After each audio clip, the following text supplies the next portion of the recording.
My skin is black. What you looking My at? skin is black. I feel so good to be black right now. Black. What you look? Welcome to episode 106. Oh, so good. 106.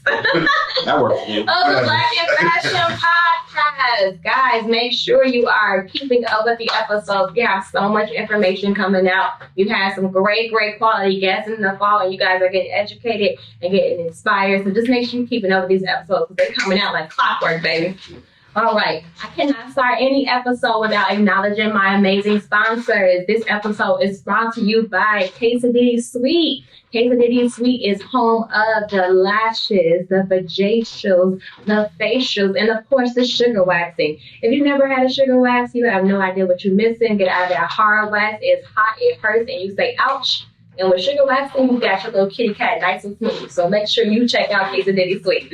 And of course, we're also brought to you by 620 Style. She is the queen of the flare pant, the urban chic brand that everyone loves to know. Make sure you guys check that out. And all of their information will be in the show notes. So today, I am joined by Michael Wright. Michael Wright is a genderless brand that fuses cozy at-home looks with a classic Brooklyn aesthetic.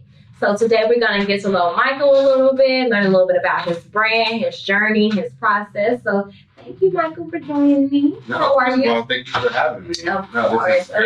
The intro was... I'm going to dig in your business right now, too. The intro was fire. Thank you. Appreciate that. So before we jump into our conversation, I like to always have my little icebreaker. It's called this or that. So you're going to tell me what you prefer over the other, okay? Okay. All right. Trench jackets or kimonos? Kimonos. How do I know? For sure. All right. Are you a sneaker guy or a Chelsea boot guy? Chelsea boot. I know. I'm not a sneakerhead. I wish I was. I wish I was. I never know which one. I really suck at sneakers. All right. And I might know the answer. I literally have Chelsea boots on now. I was like, I think I know the answer to this question too. Are you a bucket hat guy or a fitted hat guy? Bucket hat. Yeah, cool, clearly. Yeah. Last one, V-neck or crew neck? I actually like V-necks. Like V-necks? Yeah, I like V-necks. But honestly, I don't own a V-neck. You don't own a V-neck? No. But you like V-necks? But I like V-necks. Oh, gotcha. Okay, so let's jump right in. Tell me a little bit about where you're from. Well, I feel like you're from Brooklyn, but a little bit where you from, how you got into the design world. Well, actually, I wish I was from Brooklyn. You're not from Brooklyn? I'm not from Brooklyn. I'm from Inglewood, California. Oh, really? Yeah. West Side? Yeah, West Side. Yeah, Okay. but I've been in Brooklyn for 11 years. Okay. So it's home away from home, you know. So I went to design school and I majored in merchandising and design in LA at LA Trade Tech, and found myself in. Shifting it here in the camera. Oh, sorry. That's just me just trying to. I do it too. I have to stop myself from doing it because I'm always talking. I'm like, stop moving because I've heard people tell me like, stop shaking in the chair. Yeah. Turn it around. Yeah. So, so I've been out here for 11 years. Nice. I've been here for 8. You've been here for 8. Okay. Where you from? Chicago. Chi-town. All right, Midwest. What you see? So tell me a little bit about this design journey. So you went to school in LA. Yeah. You moved to New York 11 years ago. So what did you do when you touched down? When I touched down, I actually started working for a few clothing brands on the corporate side. I entered the 9-to-5 life when I first got out. Corporate fashion. Yeah, corporate what fashion. It was actually product development and design. Hey, Oh, really? Okay. Look at that. Yeah. Things in common. Yeah, and I probably if you name the brand, I'd probably work there. Did you work for G3? I did. Me too. I did. What division? Calvin Klein. Me too. Handbags though. Oh, handbags? Yeah. Nice. Calvin Klein handbags, Karl Lagerfeld handbags, Okay. and Cole went to accessories. That's interesting. I started my brand after I left them. G3. Yeah. And I started my brand during the pandemic, actually. Oh, nice. Yeah, So you knew. I'm fresh. You fresh. This is the new brand for the people. It's been out going on 2 years now. Nice. Yeah. And how's it been going? Like, how is it starting a clothing brand in the pandemic? No, what's interesting is that I was working for Calvin under G3, and I get the call that pandemic, and I was like, great. I was so excited and happy because I was like, I always want to just work on my brand, but having my head down constantly, doing the corporate race just like takes so much from you. And so because of the pandemic, honestly, I hate to say I had such a beautiful pandemic.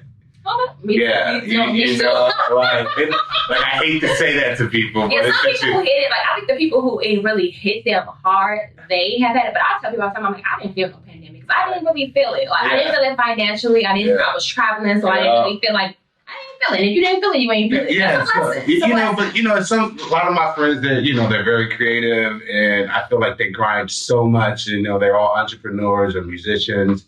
Such a New York thing to say, but all my friends are DJs, and like, so they had to sit still during the pandemic, and they always inspired me doing their grind, and it was kind of my way of like paying them back, and they're all my friends, like, listen, like, you sit this one out, tag me in, I got this, and literally, like when I got that call from HR, I was so excited. I got my LLC, got the other paperwork for my trademark. And literally just start grinding on my brand and launch October. Wow. And you're doing everything is DTC? Yes, direct to customer for sure. Yeah. We don't like wholesale. They chop everything from me. I'm the middleman. Yeah, if I can get rid of the middleman, I'm happy. Yes. Yeah. Are you manufacturing everything yourself? Are you sending things overseas? Everything is manufactured in Brooklyn. Also Manhattan and Queens. Nice. Okay, so is everything? Are you doing like you keep in stock or are you doing made to order? No, it's interesting. When I first started, it was made to order because the concept behind my brand is bring your grandmother to the modern day. So everything is hand stitched, hand embellishment on hoodies and jackets out of yarn. And that's... I'm sorry. Did your grandmother have a big influence on you? Of course. That's why, like, that's why my logo is the rocking chair. And to me, it just represents like history, storytelling. And, and especially during a time that like, in the pandemic where people had to sit still, I just really want to bring this sense of like warmness and like comfort. And I just thought, using a rocking chair as my logo would represent that on all levels. That's what's up. Yeah. So they bring teach you how to sew? So my grandma was a knitter. She's a knitter. Yeah. My aunt was a crocheter. My grandma was a crocheter. She still can't knit. Yeah, and so to me, my grandmother's no longer with us, but she like I feel like my personality, my skill set, it's really my grandmother and my aunt, and to me, this brand is like helping me represent them in that way. Nice. Yeah. So tell me a little bit about, is it Bohemian Love? Yeah, Bohemian Love Story. Yeah, Bohemian, come on. Tell me how to fit into the Bohemian Love Story. So, so we always think like we're the cool ones, but it's our grandparents, and, but the aesthetic of my brand is always like, this handmade product, and I really wanted, with this collection, I just really want to get to this old but new and blend it together. Have these kind of bohemian fabric and kind of like bohemian trims on the hoodies and also on the jackets. Yeah. That's what's up. So what's your favorite piece of your collection? Actually, it's my logo hoodie. I have a logo hoodie that's silkscreen on burlap cut out on and sewn on the hoodie. Also with this beautiful like think of an upholstery like a rocking chair or like fabric. Your grandma fabric and the trim on the hoodie. It's the upholstery. That's trail. Cool. Yeah. So where are you selling it? So you're doing direct to consumer. You're selling everything online. Are you doing like pop-up shops? Like how did you launch in the pandemic? Did you do a virtual fashion show? Like what did you do to show everyone? No, I went straight to Shopify and got the brand going, microwrightcollection.com, and I launched about 4 or 5 pieces. Nice. Yeah, I got a couple of my friends together, my friend Noah, my friend J-Pat, and my friend Sasha, who's a really amazing photographer.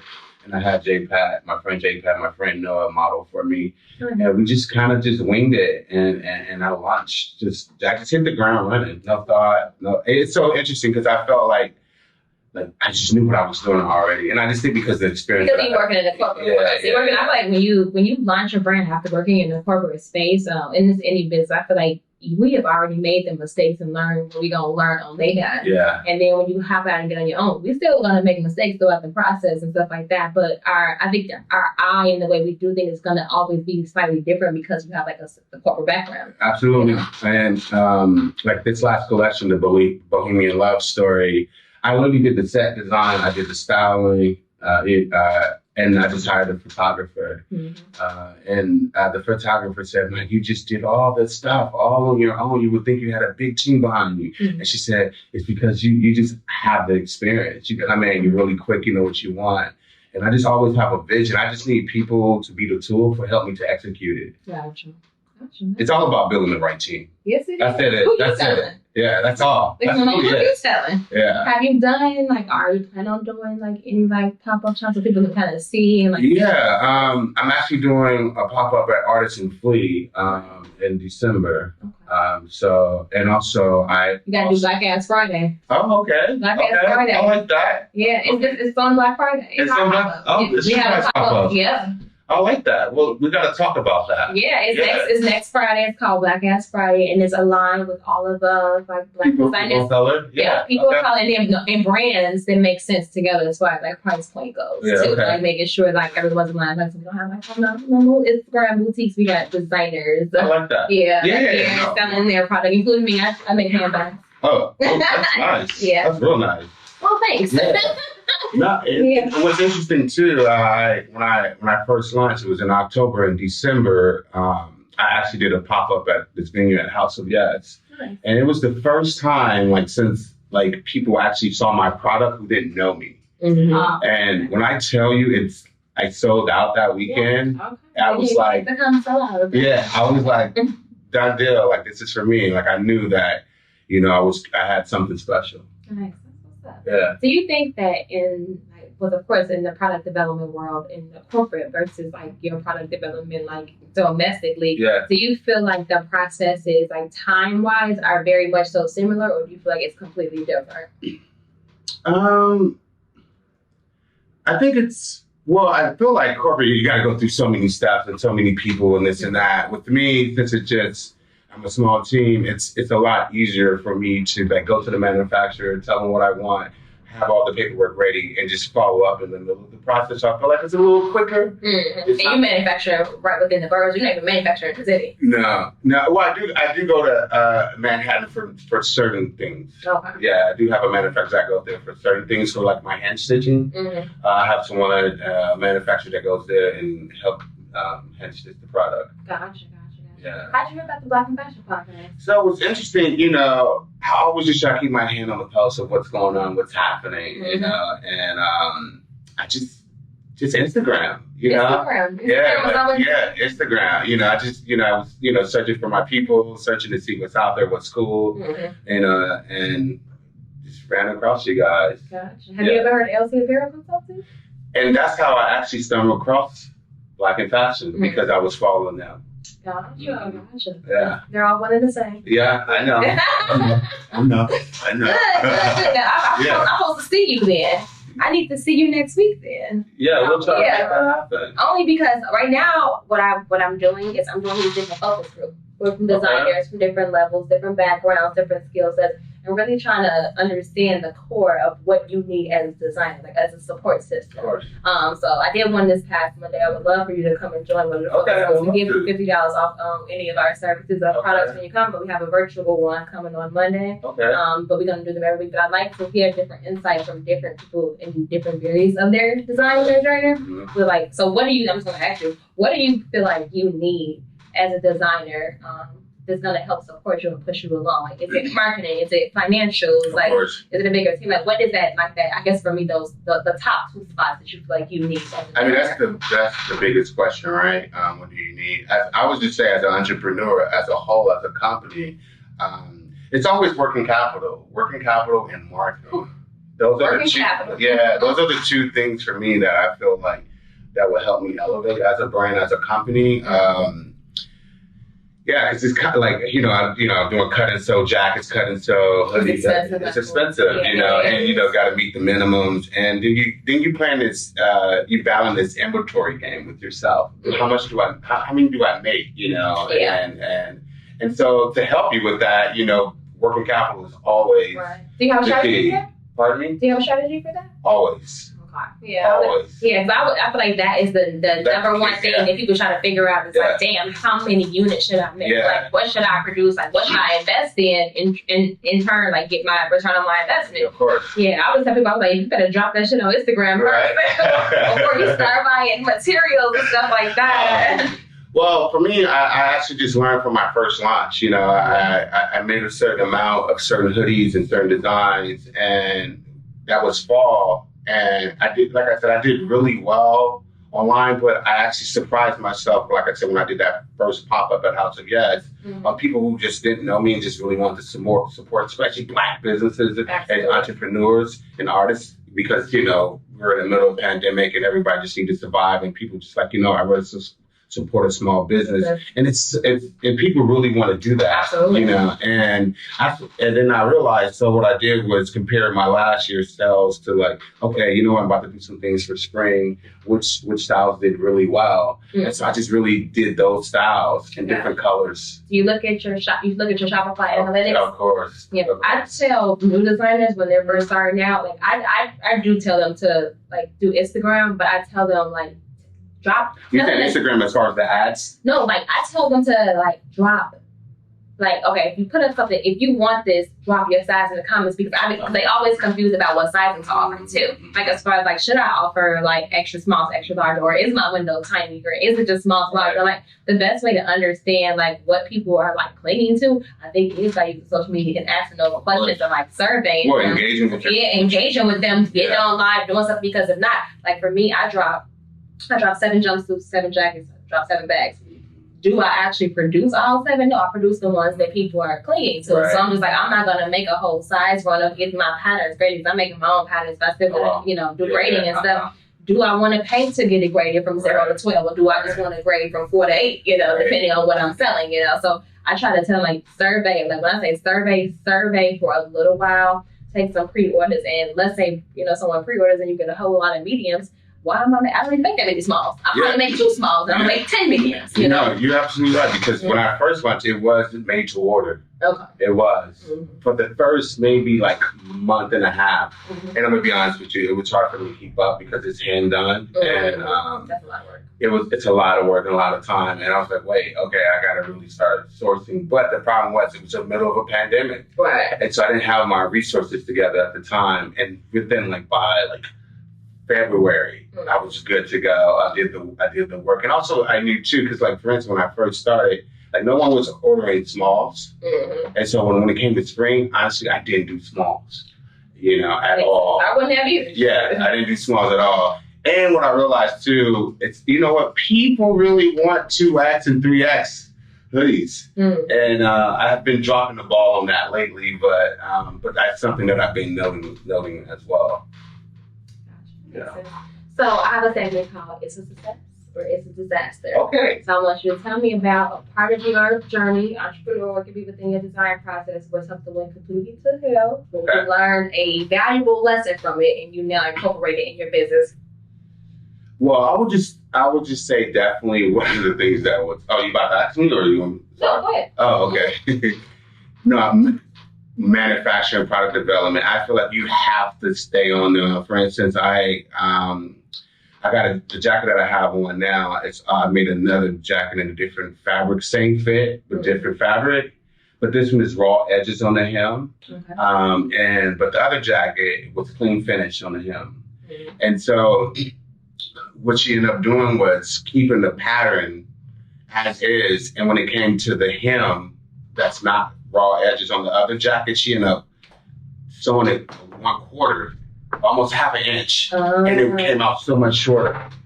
And I was like, okay, lesson learned. That's I have to definitely always just communicate, and be on them at all costs. Gotcha. Because it was too late. She already finished all the goods. Right. Do you give them like a cut ticket or like a markup sheet, like when it comes to like the finishes and stuff like that, when you pass it over to the Yes. finisher? So I create a tech pack. I do in Illustrator. Yeah, I create a tech pack for them. Okay. And do they typically make it from start to finish, like make the patterns and everything? Yep, everything. Yep, start to finish. Really? Yeah. Really? Okay. I always found tech packs to not be helpful at all. Well, see. I guess, but you know what you're doing. You know what you're doing. Like, I've gotten check packs from people who don't know what they're doing. I'm like, this measurement don't even make no sense, child. Yeah, well, I keep it simple. Just always keep it simple. So you have like a spec sheet. Like, you don't have like all those grades. Like, numbers. It's like, to me, that makes no sense. Like, so you haven't tested it yet. Like, you haven't done the pattern. Yeah. Gotcha. And then I make adjustments. I always get the sample, then we make adjustments. Gotcha. Yeah, that makes sense. So I give 10 and I'll be like, first of all, my question is, how much you pay for this? Right. Like, people be paying like $400 and $500 for 10 packs. I'm just like, none of these numbers are confirmed yet. Like, we haven't made a sample yet. So how do you have what the sizes are for everything else? I just think it's so mind-boggling that people really think that that's what you need first. I'm like, as long as you got like a spec, just like with, like you said, simple. Like, you know, I want the hem HPS to be here. I want my waist is like literally, but to have all those measurements and all those sizes when you don't even got a product yet, you don't even know what the fabric is yet. Yeah, exactly. Because that How? changes. I'm like, the measurement is going to change depending on what it is. So I think it's very interesting that people do that first. And I'm just like, I think you should make a tech pack after product development is done. That way everything's confirmed, everything's matching, and then you want to send that tech pack, you know, somewhere for production uses. Yeah, but it don't come before the product development process. It comes to me after the product development process. I think again that goes with the experience that we have had. You know, I've just really been lucky to been able to, I'm such an observer. I love to come in situations and meetings and parties, and I just really just sit there for a while. Just like to peep, see what's going on, who's talking to, how you doing this, and then I go. You know, so I just always have used that to the whole entire part of my life. Have you ever felt like, you know, when you did work in the fashion industry, were you like one of the only Black people in the positions? I hate I don't want to say the company name, so I would say this. So I say all their names because I say that I won't. I say G3, Woodland Trading, High Point Design, Moray Group. Okay. All right, I would say this. So Jones Apparel Group. All y'all. All of right. Everybody. No, so this is true stuff. This is when I first first moved to New York. I started off working retail at Club Monaco on Fifth Avenue, and then I got my first real opportunity at Aeropostale. You familiar? Aeropostale. Yeah. And I'll never forget. I was right there 3 months already. I'm the only Black guy, for sure, hands down. I mean, when I saw, right? And I was making a copy of something, and somebody tapped me. And I turned around like, oh, hey, how's it going? He's like, hey, I'm such and such. He introduced himself. He was Black. He was like, are you Mike? I was like, I am. I was like, how you doing? He was like, what's funny, I was shopping at Club Monaco this past weekend, and they said that one of their old coworkers is working at Aeropostale, and I knew it was you because you were the only Black guy I've seen.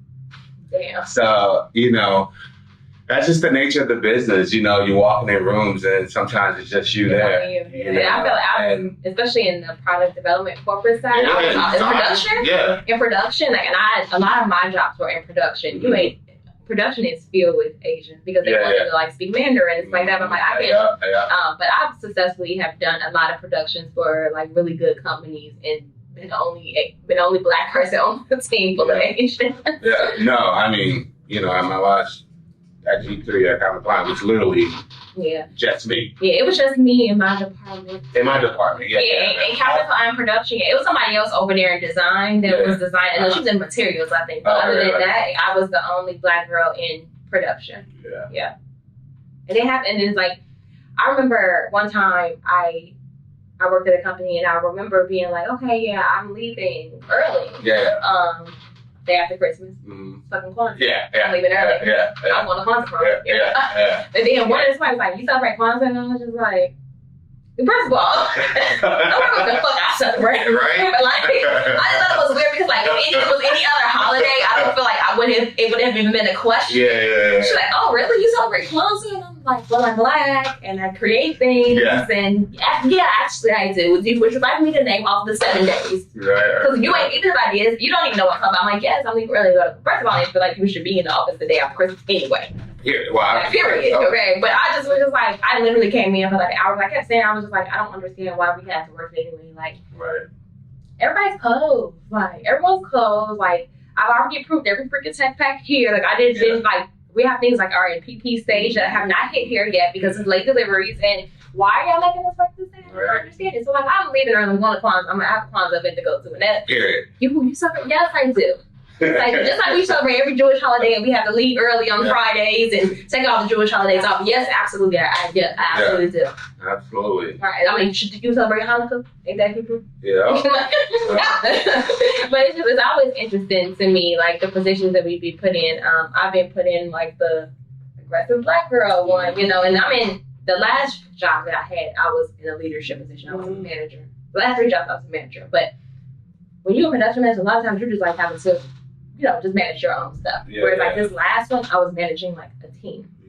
And they definitely had, I think, some issues, you know, but it's like, it's not about me, it's about you doing your job. So I remember one of the girls telling me on the design team, she was like, you know, but your personality is like super duper aggressive. And I'm like, why is it aggressive? Because I'm telling you to do your job. Yeah. You have to meet, like, you don't do no approvals without, like, it's nothing personal or whatever. I'm like, but if you are intimidated by the way I speak or anything, that sounds like a personal problem. Like, that's not my issue, that's your issue. Like, no, 100%. Like, and it was a black lady who hired me, and she was pregnant, and she went on maternity leave, and she hired 2 black girls. That's the funny thing. Black lady, she's the director of the department. She hired 2 black girls, like right when she get pregnant, and then so she's out. So the 2 black girls are in charge, and it's a whole team of Caucasian, and they created these positions. These wasn't positions that they like filled. They created 2 product manager positions. And yeah, they was a little tight about it. Brand with the black girls and it's like everyone else, but it was just like, I don't know what to tell you. I'm doing my job. No, yeah, it's tough, you know. And I think things are changing. Hopefully, you know, we never know. You know, honestly, you know, you think you walk in the room and everyone's all about the movement, but you know, when you walk out, it could be a different story for sure. You know, they definitely have some privilege in there. Yeah, even the way they speak, or like sometimes like you get the ones that want to act hip and cool, kind of like try to be your friend. Then you get the other ones who overstep their boundaries, like touching your hair or something like that. I've had that shit. I don't know. Literally, hand went up. I was like, like she said, I don't know if I like the brand. Like I had got like a ombre or something like that. And then she leaned in, and I was like, girl, you better not touch me. And I actually be like the red. I like the red. But it's always been like, man, we do get into that, like being like that angry black woman. I feel like women, we get it a lot more. They just feel like we are aggressive. I'm like, I'm not aggressive. No, I'm really just like in some way like happy in some way that like how the magnified gods have like really just started putting things on how we feel as black people. Absolutely. You know, because it's like at first, not like that. I can't even speak about certain things. Yeah, we us being people of color, we always have to. You know, and it's just, it sucks. And I'm just glad that we're getting to a point where it's like, no, I actually have an issue with this, and this is how I feel. These are my boundaries. Yeah. Respect that.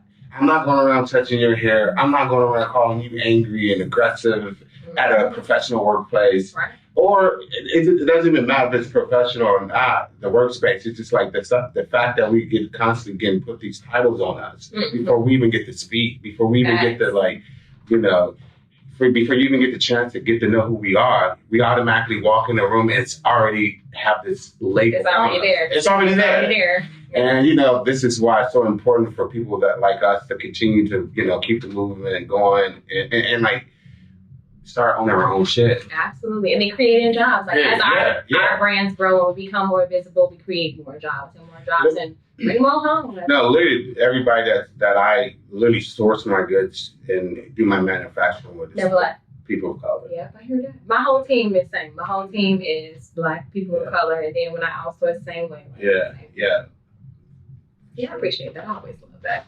So before we wrap up, I just have one last segment. It's called It's a Muse. So if you could just share with us a book or an affirmation, a mantra, a song, anything that like keeps you motivated. Are you a prayer in the morning? Do you do crystals? You journal? Like, what is it that kind of keeps you self-motivated? And, you know, what's a piece of advice that you would give to a new business owner?